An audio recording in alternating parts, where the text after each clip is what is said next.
अस्सलामु अलैकुम रहमतुल्लाहि व बरकातुहू।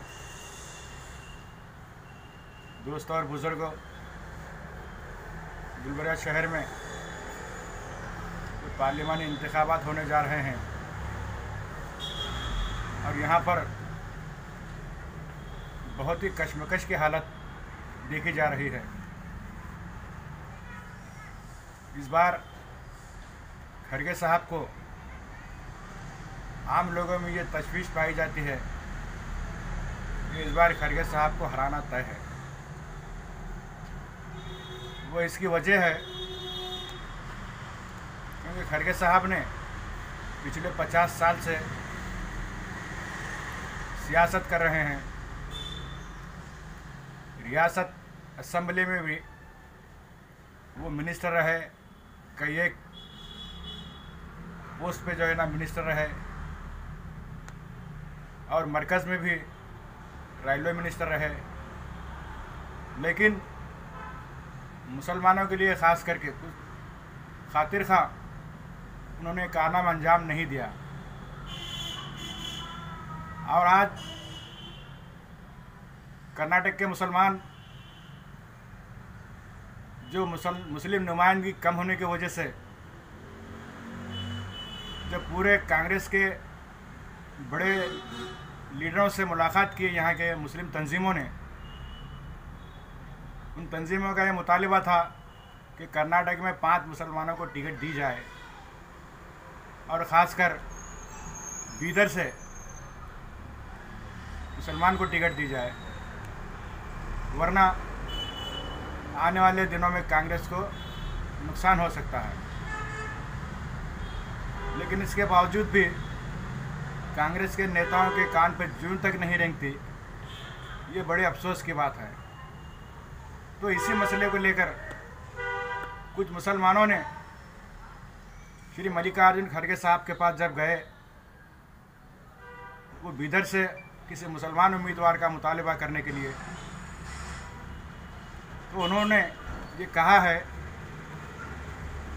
बीदर में अगर मुसलमान को देंगे तो क्या खाली मुसलमान वोट से मुसलमान कैंडिडेट जीत सकता है क्या? मैं खड़गे साहब को ये कहना चाहता हूँ, जब खाली मुसलमान के वोट से मुस्लिम उम्मीदवार नहीं जीत सकता तो फिर आप कैसे मुसलमानों के वोट ले सकते हैं? आपको किसने हक दिया मुसलमानों के वोट लेने का?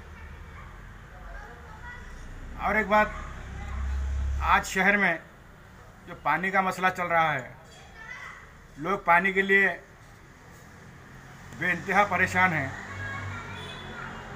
तो उन्होंने एक न्यूज़ चैनल पर ये कहा कि क्या मैं भीमा नदी से पानी ढोकर तुम्हारे घरों को लाऊं क्या?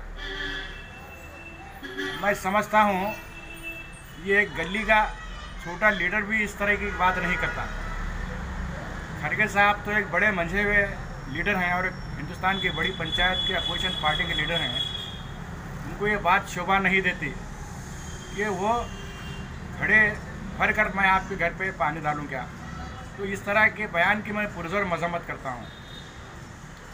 अरे आप 50 साल में गुलबर्गे के लोगों को, अवाम को साफ पानी नहीं दे सकते, तो आप अपने वोट लेने से महरूम हो गए, यहाँ के लोगों के वोट से महरूम हो गए आप।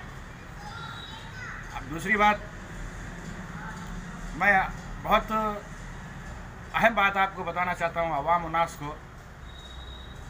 खमरुल-इस्लाम के इंतकाल के बाद, और खमरुल-इस्लाम के इंतकाल की वजह भी शायद आप लोग अच्छी तरह जानते हैं, जिस मल्लिकार्जुन खड़गे साहब ही हैं इसकी वजह। और खमरुल-इस्लाम साहब ने खलंदर खान की मस्जिद में बैठकर मिनिस्ट्री जाने के कुछ दिनों बाद अपने फॉलोअर्स को, अपने लोगों को बुलाकर ये अहद लिया था कि आने वाले इंतखाबात में कि हम खड़गे साहब को सबक सिखा कर रहेंगे। तो हो सकता है उनके घर के लोग भी उस वक्त मौजूद थे और उनके तमाम फॉलोअर्स भी मौजूद थे, और मेरे पास उसकी वीडियो रिकॉर्डिंग भी है। इंशाल्लाह मैं आने वाले दिनों में उस रिकॉर्डिंग को भी मैं आपके सामने पेश करूंगा, कौन कौन लोग थे, क्या क्या बोले। तो बहरहाल ये मुसलमानों की शदीद नाराज़गी है कि आने वाले इलेक्शन में हम खरगे साहब को यहाँ से शिकस्त का मुंह दिखा कर रहेंगे इंशाअल्लाह।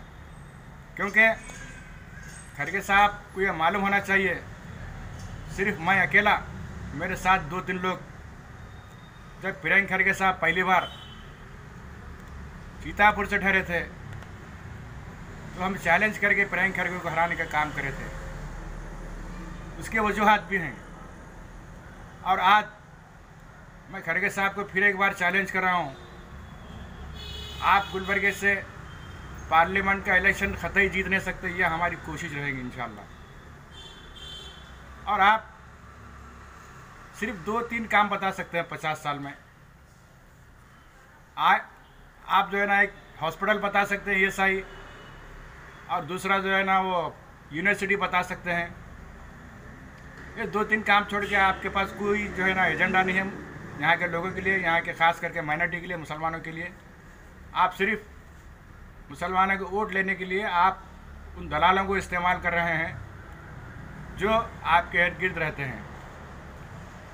अब रही दूसरी बात, प्रियंक खरगे साहब ने सीतापुर तालुके में जितने कई मुसलमानों को अल्ट्रासिटी के केस में अंदर करवाया, और आज भी कई मुसलमान अल्ट्रासिटी के केस में कोर्ट की अदालतों के चक्कर में काट रहे हैं।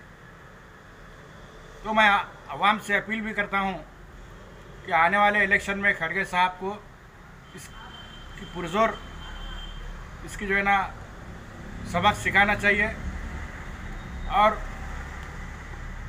उनको इस बार हराने के लिए जो भी बंद पड़ सकता है वो करना चाहिए। मेरी आपसे अपील है। बस इतना कहते हुए मैं अपनी जगह लेता हूँ। शुक्रिया, खुदा हाफिज़।